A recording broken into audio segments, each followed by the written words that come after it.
Zunächst guten Morgen, guten Buenos Mittag, días, guten Abend. buenas tardes, buenas noches. Ich bedanke mich bei Heike. Quiero darle las gracias a Heike Das ist für mich eine por große la Ehre. invitación. Es un honor realmente poder estar aquí, Mein Kommentar auf Deutsch zu halten. pero no me atrevo a hablar en alemán, tengo que decirlo. Voy a seguir hablando en español Ich glaube, du hast Verständnis. y creo que tú lo vas a entender, Heike. Habe ich wenig En Möglichkeiten. las últimas semanas y meses he tenido pocas posibilidades de hablar alemán, lo que es verdaderamente triste. Agradeciendo por la invitación, no solo para hacer un par de comentarios y mañana hacer lo posible para transmitirles algunas ideas del buen vivir, sino por la oportunidad que he tenido de escuchar a Aram. Fantástico, me gustó mucho. Una exposición redonda, completa, que abre muchas puertas para la reflexión. Voy a tratar de concentrarme en 5 temas, en 5 puntos, para aprovechar el tiempo que dispongo. Empezaría con una aproximación a los números que presentó Aram.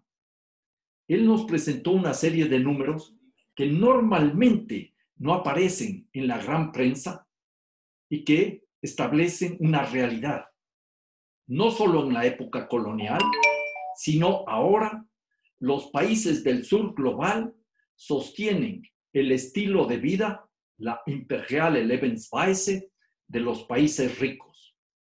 Ese estilo de vida imperial que se sostiene gracias a la sobreexplotación de la mano de obra y a la sobreexplotación de la naturaleza. Y nos dio algunas cifras de cómo hay cantidad enorme de dinero que se transfiere del sur global al norte, que proviene de las transferencias de los trabajadores del sur que trabajan en el norte, por lo que significa la evasión tributaria, todo lo que tiene que ver con la repatriación de utilidades de las grandes inversiones transnacionales, el servicio de la deuda externa y la corrupción. Y una primera conclusión podría ser: si resolvemos estos problemas, habremos dado un paso para que los países del sur puedan desarrollarse. Yo tengo muchas ideas, muchas sugerencias de qué es lo que se podría hacer, empezando, por ejemplo, por desaparecer los paraísos fiscales, donde se hunden gran cantidad de estos recursos que provienen del sur global. Empezando, por ejemplo, por un impuesto a las transacciones financieras que constituyen una herramienta de especulación que ocasiona miseria y destrucción en varias partes del planeta. Anotaría también entre los ejemplos la necesidad de un tribunal internacional de arbitraje de deuda externa que ojalá se inspire en lo que fue la solución de la deuda externa de Alemania luego de la Segunda Guerra Mundial. Habría mucho para hablar de eso. El Acuerdo de Londres del 27 de febrero del año 1953 podría ser un punto de partida. Y también señala Aram algo que es fundamental: estas cuestiones no interesan realmente en Naciones Unidas cuando nos ofrecen como solución los objetivos del desarrollo sustentable. No niego la necesidad de discutir estos temas globales. No minimizo la urgencia de encontrar respuestas a estos temas globales. Pero si nos quedamos solo en esa visión, vamos a seguir en la misma trampa del desarrollo. Y este sería el segundo punto que yo anotaría. Aram planteó su reflexión desde el discurso del presidente Harry Truman del 20 de enero de 1949, cuando se abrió la puerta a lo que sería la mayor cruzada de la humanidad. Desde las izquierdas y desde las derechas asumimos el reto de superar el subdesarrollo y alcanzar el desarrollo. Podemos hablar, y hablaré muy rápidamente, de cuál es el resultado de ese enorme esfuerzo. Pero habría que anotar algo que también mencionó Aram. Hay que reconocer que todas esas ideas vienen desde la forma básica de la colonia, esa forma de explotación de los territorios de ultramar, como se decía en Europa particularmente, en beneficio de las sociedades del capitalismo metropolitano y en estrecha vinculación siempre con las élites del sur. Ese escenario es fundamental para entender lo que está pasando. Y de ahí surge esa dicotomía de países desarrollados, países en vías de desarrollo, que es un eufemismo, porque nunca estaremos en vías de desarrollo. Podemos incluso discutir aquello de países subdesarrollados y podría mencionar, por ejemplo, esos interesantes aportes de André Gunder Frank, un alemán que vivió mucho tiempo en América y que hablaba del desarrollo, del subdesarrollo. O sea que por esa relación colonial que continúa luego de la finalización de las colonias en América de más de 100 años, fueron ahondando los problemas y las dificultades, fueron subdesarrollando a nuestros países. Pero esta dicotomía de país avanzado, de país retrasado, de país civilizado, de países salvajes, en suma, es una característica, es una visión que marca mucho y tiene que ver con la colonialidad. Es importante entonces reconocer aquello de que todo lo que viene de afuera es mejor que lo que podemos producir casa adentro. Y tenemos que copiar todo lo que está afuera para parecernos a los que han conseguido el desarrollo. Ese es un punto fundamental que lo rescató con claridad Aram cuando hablaba de que el desarrollo en sí es un hijo de la cultura europea. Es una visión eurocéntrica que fue plasmada desde parte de los Estados Unidos por el presidente Truman con aquello del American Way of Life. Pero también en el mundo de los socialismos realmente existentes había ejemplos que reproducían esas realidades. Un tercer punto que me parece fundamental. Hay que dar paso a esta discusión. ¿Cuáles elementos caracterizan la continuidad del concepto del desarrollo en estos últimos 70 años y más, porque la historia es más larga? ¿Y cuáles son los elementos de discontinuidad? Aram nos mencionaba todo lo que tiene que ver con el autoritarismo, con la despolitización, con aquello de entender todo el tema del desarrollo y su posible superación como una cuestión técnica. Y también nos hablaba de la despolitización que evitaba ver la existencia de desigualdades, evitaba entender que se trata de sociedades de exclusión, las que sostienen al subdesarrollo, en la pobreza y en el atraso a otros países. Unos viven bien porque otros tienen que vivir mal. Unos viven bien porque la naturaleza tiene que ser sistemáticamente destrozada, por ejemplo, vía extractivismo. Pero aquí hay un punto fundamental. Aquí es el punto, en modo de ver, más importante. Se destruyó muchas capacidades para que esos países pobres, empobrecidos, subdesarrollados, como ustedes quieran definirlos, marginen. Se destruyó el potencial de creación propia de caminos propios para resolver sus problemas. Se impuso esta visión eurocéntrica del desarrollo. Hay que parecernos a y tratar de llegar a ser como alguien que ya resolvió los problemas. Y esta es una cuestión cultural, civilizatoria profunda, porque mucha gente en el mal llamado tercer mundo, insisto, mal llamado tercer mundo, trata de parecerse a los países desarrollados y margina todas las capacidades propias. Y con eso llego al cuarto punto que me parece fundamental. Cuando Aram hablaba de los ciclos de la promesa del desarrollo, de hecho estaba prefigurando una visión que parecía una suerte de círculo perverso.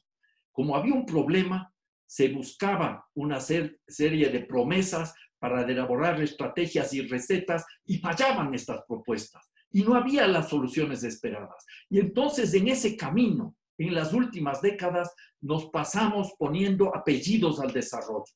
Primero era el desarrollo a secas, pero después era el desarrollo económico. Después apareció el desarrollo social. Aram también lo mencionó. Apareció el desarrollo con equidad de género porque aparecieron las mujeres. Aparecieron los temas indígenas y hablaba de desarrollo étnico, el desarrollo sustentable, el desarrollo local, desarrollo global, desarrollo endógeno, desarrollo transformador. Le pusimos apellidos, pero no discutimos el concepto mismo de desarrollo. Y eso me parece a mí que es clave y fundamental. Nosotros, en el mundo subdesarrollado, yo vengo de un país del sur global, yo vengo de Ecuador, sabíamos desde el principio, desde hace mucho tiempo atrás, que estábamos en una situación de subdesarrollo. Ya dije, No podemos seguir hablando en vías de desarrollo porque es un eufemismo. Eso no conduce a nada, eso confunde. Es importante recuperar el contenido de cada concepto para saber realmente de qué estamos hablando. Yo me he preguntado siempre, ¿cuándo entendí yo que vivía en un país subdesarrollado? Y ahora que estaba sentado en mi escritorio, tengo a mano algo que me marcó la vida desde niño. Era niño muy pequeño y ya sabía que vivía en un país subdesarrollado. Les muestro una locomotora que me regalaron mis padres cuando era niño. No sé si la alcanzan a ver bien. Es una Lok de Märklin, ¿ya? Que me regalaron creo que cuando tenía 7 años. Creo que tenía 7 años. Todavía la guardo. Esa era la señal de que había cosas que venían de afuera que eran mejores que las de adentro. Un juguete que señalizaba el desarrollo y los juguetes nuestros, los nacionales, el subdesarrollo. Claro, y me pasé toda la vida estudiando el tema de desarrollo. Estudié 10 años en Alemania, Betriebswirtschaft y luego Volkswirtschaft, y estudiaba solo los temas o muchos temas relacionados al desarrollo. Después fui, por muchas décadas, profesor de teorías del desarrollo y sigo discutiendo cuestiones de desarrollo. He vivido, he ganado, he obtenido dinero para vivir trabajando con políticas y proyectos de desarrollo. Pero ahora, con 73 años que tengo casi, me siento como un profesor de astronomía que se especializó toda la vida en una estrella. Esa estrella era el desarrollo. Y constato que esa estrella no tiene luz, o que quizás nunca tuvo luz esa estrella, que fue simplemente un reflejo intergaláctico. Por eso llego a esa conclusión de que tenemos que comenzar a superar el espejismo del desarrollo. ¿Cuántos países se han desarrollado? Podríamos buscar una lista, pero yo completo la pregunta. ¿Acaso los países ricos son países desarrollados? Piensen en la realidad de Alemania. ¿Cuántos niños y niñas menores de 5 años viven en la pobreza? ¿Cuántas personas de la tercera edad que están jubiladas viven en la pobreza? ¿Cuáles son las diferencias entre ricos y pobres en una de las sociedades más equitativas del mundo como es la alemana? Demos un paso más. Si todos los seres humanos pudieran vivir con el mismo nivel de vida, producción y consumo que un ciudadano o una ciudadana promedio de los Estados Unidos, necesitaríamos 6 planetas.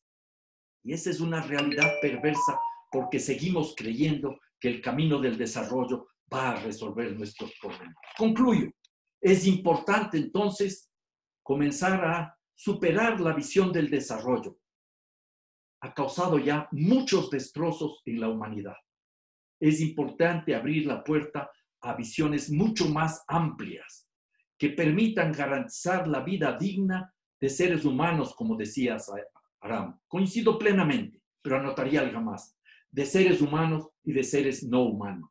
La hospitalidad, la reciprocidad, la solidaridad deben ser mecanismos para construir ese pluriverso, donde puedan haber muchos mundos que quepan en nuestro planeta, pero todos esos mundos garantizando una vida de dignidad para todos los seres vivos.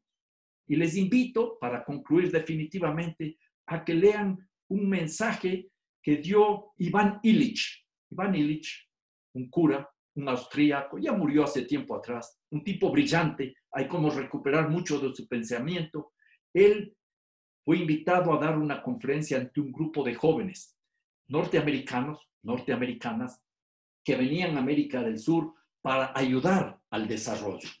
Y él les dijo en su discurso, en su mensaje del 20 de abril del año 68, al diablo con las buenas intenciones. No tienen nada que enseñar, pero sí mucho que aprender. Y ahí coincido con lo que dijo alguna compañera.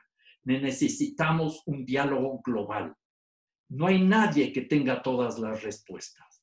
No hay el conocimiento experto. Entre todos y entre todas tenemos que crear las condiciones para construir un mundo donde nuestros nietos y nuestras nietas puedan vivir con tranquilidad, con justicia, con equidad, con libertad. Muchas gracias.